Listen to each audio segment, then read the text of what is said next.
தட்கல் ரயில் ticket முன்பதிவு கட்டண உயர்வுக்கு பயணிகள் மற்றும் ரயில்வே தொழிற்சங்கத்தினர் எதிர்ப்பு தெரிவித்துள்ளனர்.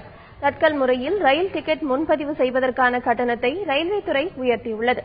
இதன்படி படுக்கை வசதி கொண்ட பெட்டிகளுக்கான தட்கல் டிக்கெட் முன்பதிவுக்கு அதிகபட்ச கட்டணம் 175 ரூபாயிலிருந்து 200 ரூபாயாகவும், குறைந்தபட்ச கட்டணம் 90 இருந்து 100 ஆகவும் அதிகரிக்கப்பட்டுள்ளது. ஏசி 3ஆம் வகுப்பு பெட்டிகளுக்கு அதிகபட்ச கட்டணம் 350 இருந்து 400 ஆகவும், குறைந்தபட்ச கட்டணம் 250 இருந்து 300 ஆகவும் உயர்த்தப்பட்டுள்ளது. 2ஆம் வகுப்பு அமரும் வசதி கொண்ட பெட்டிகளுக்கான தட்கல் முன்பதிவு கட்டணங்களில் எவ்வித மாற்றமும் இல்லை. இந்த கட்டண உயர்வுக்கு எதிர்ப்பு கிளம்பியுள்ளது. நாங்கள் இங்கேருந்து நாகர்கோவில் போகணும்.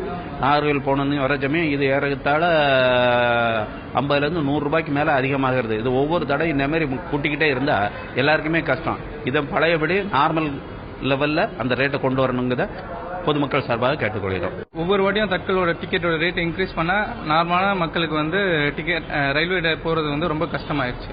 இப்போ பார்த்தீங்கன்னா பஸ்ஸோட டிக்கெட் ட்ரெயின் டிக்கெட்டோட எப்பயுமே அதிகமாக இருக்கும். அதுக்காக தான் நாங்கள் என்ன பண்ணுறோம், காலையிலே சீக்கிரமாக டிக்கெட் புக் பண்ணிட்டு போகிறோம். இப்போ பார்த்தீங்கன்னா தட்கலோட டிக்கெட்டை 75 ரூபாயிலேருந்து இன்க்ரீஸ் பண்ணியிருக்காங்க போல இருக்கு ஒவ்வொரு டிக்கெட்டுக்கும்.